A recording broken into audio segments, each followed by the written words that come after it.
अस्सलामुअलैकुम व्यूवर्स, कैसे हैं आप सब। आज मैं बना रही हूँ ऐसा आम का अचार जो एक बार बना लिया तो दिल खुश हो जाएगा और साल भर ख़त्म नहीं होगा। क्रिस्पी आम के पीसेस, परफेक्ट मसाला और बिल्कुल बैलेंस ऑयल के साथ रेडी करेंगे बहुत ही मज़ेदार सा चटखारेदार सा आम का अचार। और सबसे ख़ास बात, इसका टेस्ट बिल्कुल दादी अम्मा स्टाइल होगा, जिस तरह वो बनाते हैं सेम वैसा बनेगा। और इसलिए वीडियो को एंड तक ज़रूर देखिएगा, क्योंकि इस वीडियो में मैं आपके साथ शेयर करूँगी सीक्रेट टिप्स, जिससे अचार कभी ख़राब नहीं होगा और उसका टेस्ट वैसा ही बिल्कुल चटखारेदार सा, मज़ेदार सा, चटपटा सा रहेगा। चलें हम इसे बनाना स्टार्ट करते हैं। बिस्मिल्लाहिर्रहमानिर्रहीम। अस्सलाम वालेकुम। और देखिए, यहाँ पे अचार बनाने के लिए हम लोगों ने ले लिए हैं ग्रीन मैंगोज़। अब हमने इसकी कटिंग करनी है। इसकी कटिंग हम लोगों ने करना स्टार्ट हो जानी है और बिल्कुल अचार वाले मैंगोज़ की तरह कट करना है। लाइक उसी तरह से इसको हाफ पीस में से हम कट करेंगे, इस तरह स्मॉल पीसेस में कट कर लेंगे। जिस तरह आप देख सकते हैं यहाँ पर, इस तरह से इन पीसेस में कट कर लेना है। और कट करके फिर हम लोगों ने क्या करना है, इसे हाफ़ टेबल स्पून सॉल्ट लगाना है। सॉल्ट ऐड करने के बाद इसके अंदर ऐड करना है turmeric powder 1 teaspoon turmeric powder. इन दोनों को हमने अच्छे से ऐड करके इसमें अच्छे से मिक्स करना है। इतना अच्छे से मिक्स करना है ना कि जो बिल्कुल बैलेंस हो जाए, सॉल्ट एंड टर्मेरिक अच्छे से लग जाए। और उसको लगा के हमने साइड पर रख दिया था। अब यहाँ पर देखिए, मैं ले रही हूँ कुछ स्पाइसेस जिसको मैं बना के रखूँगी। हाफ़ टेबल स्पून मैंने सॉल्ट लिया है, आप अपने टेस्ट के मुताबिक ले सकते हैं। रेड चिली पाउडर मैंने यहाँ पे लिया है 1 table spoon. Turmeric powder add करी हूँ 1 टीस्पून। और इसी के साथ यहाँ पर ऐड करूँगी ब्लैक सीड्स कलौंजी 1 टीस्पून। इसको भी ऐड कर दिया। और इसी के साथ इधर यहाँ पर मैं ऐड करी हूँ मस्टर्ड सीड्स मैंने लिए हैं 1 टेबल स्पून।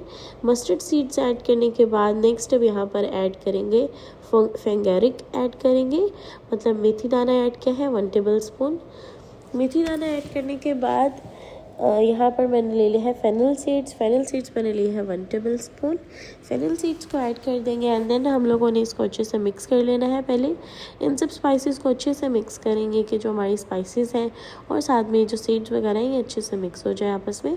और जब ये मिक्स हो जाएंगे देन फिर हम लोगों ने यहाँ पर ले लेना है क्यूमिन सीड्स जो होते हैं वो हम ऐड करेंगे इसमें। क्यूमिन सीड यहाँ पे आप अपने टेस्ट के मुताबिक ऐड कर सकते हैं। मैंने यहाँ पर ऐड किया है 1 टेबल स्पून। और 1 टेबल स्पून ही इसमें ऐड करूँगी क्रश्ड कोरिएंडर, जिसको मैंने बिल्कुल थोड़ा सा क्रश कर लिया था। और इसको ऐड करने के बाद कोरिएंडर सीड्स ऐड करने के बाद इसमें मैंने ऐड कर दिया है शुगर ऐड करने से जो इसके अंदर कड़वाहट होती है ना, ये एक सीक्रेट टिप है कि इससे ये होगा कि हमारी जो कड़वाहट होती है पिकल में वो नहीं होगी, उससे बहुत ही चटपटा सा टेस्ट आएगा और कड़वाहट के बगैर होगा। और यहाँ पर देखिए, हम लोगों ने जो सॉल्ट और टर्मेरिक लगाया था ना, उसके बाद हम लोगों ने इस तरह से बाद में कर देना है कि अच्छे से सूख जाए, क्योंकि अगर हमारा ये सूखा नहीं होगा ना, मैंगो अगर नहीं सूखे होंगे तो फिर हमारे अचार ख़राब हो जाएगा।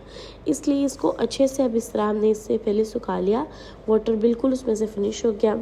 अब हम इसके अंदर मसाला लगा देंगे और मसाला लगा के इसको अच्छे से मिक्स करेंगे कि इसके ऊपर ओनली मसाला लगे और कोई उस पर मतलब वाटर की ड्रॉप्स वगैरह ना हो, बस इसे अच्छे से मसाला लग जाए और ये अच्छा सूखा टाइप हो जाए, ठीक है, ड्राई हो जाए।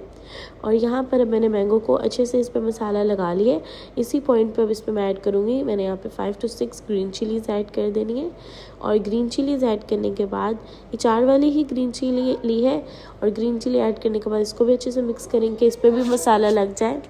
और इसी के साथ इसमें मैंने 4 to 5 गार्लिक क्लोव्स ऐड कर दिए, 6 to 7 पीसेस गार्लिक क्लोव्स के ऐड करके अब इसको अगेन अच्छे से मिक्स करेंगे। और मिक्स करने के बाद अब हम लोगों ने इसको रख देना है साइड पर। और यहाँ पर देखें, अब हम लोगों ने ले लेना है ऑयल जो है, उसको हमने रख देना है, मस्टर्ड ऑयल जो है उसको हमने गर्म होने के लिए रख देना है कि थोड़ा सा जब वार्म हो जाएगा तो फिर हम इसे साइड पर रख देंगे। और यहाँ पर देखिए, मैंने पहले ऑयल को गर्म कर लिया, बाद में उसे ठंडा होने के लिए रख दिया था कि जब वो बिल्कुल रूम टेम्परेचर हो जाएगा फिर यूज़ करेंगे। अभी वो रूम टेम्परेचर हो चुका है, तो अभी मैंने जार ले लिया है। जिस जार में आपको बनाना है अचार, आप उस जार में ऐड करके तो इस तरह से इसे रख दिएगा। और इस पॉइंट पर अब हमने इसमें ऐड कर देना है अपना वही ऑयल ऐड कर देना है, मस्टर्ड ऑयल जिसको हमने गर्म किया था, वो वाला ऑयल ऐड कर देंगे। और इसको कवर करके अब हम लोगों ने रख देना है।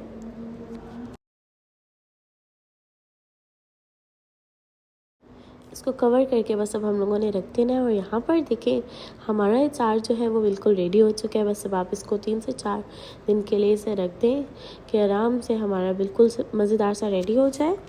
और इस स्टेज पे जब हम इसमें ऑयल ऐड करते हैं ना, इस स्टेज पे जो स्मेल होती है ना वो इतनी अमेजिंग होती है ना।